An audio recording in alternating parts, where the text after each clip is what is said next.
give us a specific example? For example, you used to mention that 3 large department stores in downtown Bangkok, even one Pak Mun Dam cannot actually supply. Yeah, that is we have to realize that about 50% of energy demand is for industry, and another around 20 to 25% is for commercial. So these two sectors is more than 75% of the consumption. So, but looking at this, it's mainly in the big city like Bangkok. So you can see for like air condition, we have everyone going, to the shipping mall. You will see that everywhere, with air condition.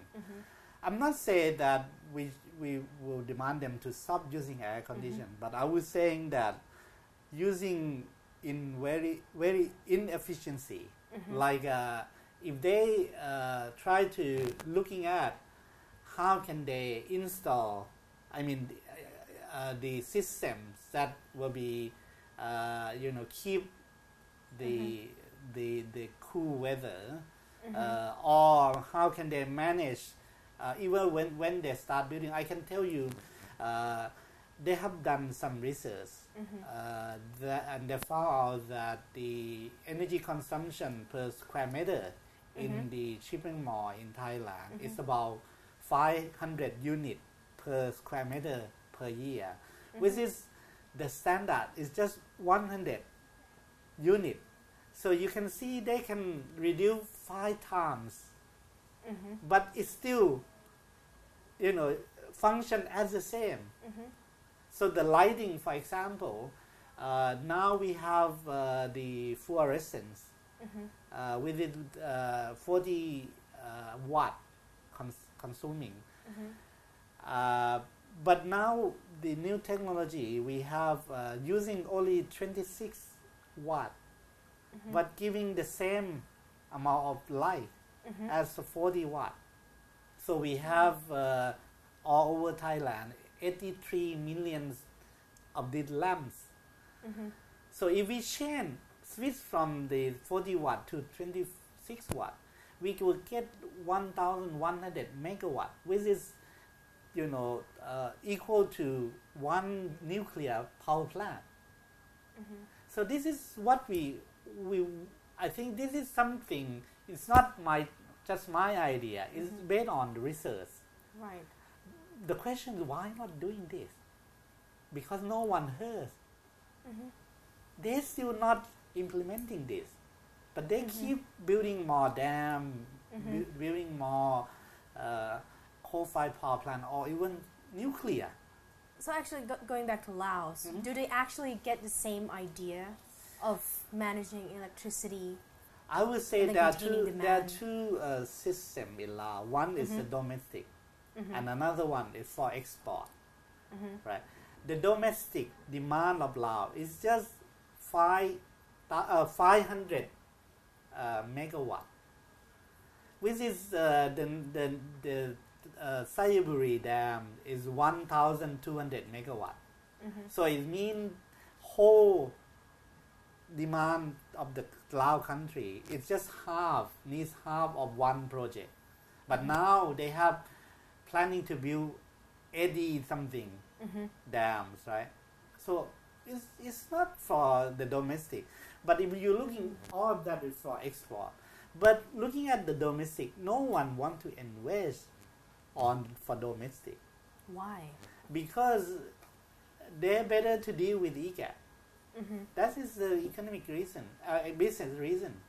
Right. So even the main energy consumption in Laos is come from mining, and all of mining in Laos are taking energy import from Thailand, not using the domestic one. Right. You see, that is what's going on. So you actually, before the Namthern 2 dams completed and installed to the system, Laos have import electricity from Thailand more than they export. I see. Yeah. So you can see two systems are not really synchronized because of the business reason. So all of people who doing this business, when they're talking about, you know, the objective of energy, I think I don't want to, but I know that the real driver is a business. For example, I give you an example of the Sayaburi Dam. Sayaburi Dam has never been in the PDP of Thailand, PDP 2010, but one day just came fast track to be, you know, put in the PDP of 2010. The reason is, like I say, because the company completed another project and want to continue this project, right? And then after that, you see why they want to go ahead with the project without any kind of slowdown, because they already signed the contract and the banks have already improved, right? So if they have bad news and no progress, what is going to happen? The stock market, I mean their share price will be decreased. But in opposite, what they want to keep is good news, more progress. Right. So that is what they. It doesn't really relate to the energy efficient, I mean energy security of Thailand at all. So that is what I would say, that how the public will really see the information about this. They always got in the message as a propaganda. Right. Electricity will be shortage. We will have problem if we don't have this and that. This is not true. So talking about how NGOs and other opposition network and civil society have waged, I mean, a fierce battle regionally to actually sabotage the dam. How would you evaluate their performance? I mean, actually, I would say as an NGO, I've been working for 3 decades dealing with the issue related to the destructive development project, like hydro. But I would say to you that we can influence the decision making to stop or not. It's not because of how big of NGO, but it's because of how the society, public society, or that society will allow, you know, people to get information and to discuss, to whatever, to influence to their government. So I was saying that, of course, we know that development issue are the same issue as the issue of democracy issue. Without democracy, how NGO, you know, really making effective? No, we have no gun, we have no we have no money. We only have information, right? How can we use our information, education? Is only in the democratic society. Toward 2015, can this controversy become elevated to be as a conflict of the region, to be as what's happening today in the South China Sea between, for example, Cambodia, Vietnam, Laos, Thailand? So how are their roles going to change? I was this is very much concerns for the long term. We were saying that the nationalisms, right, in these regions, the geopolitics of these regions, I would say that we are very risky to come to the point of the conflict, like what happened in South China Sea, especially the one related to the Mekong developments. And I would say how to mitigate this, how to protect this one.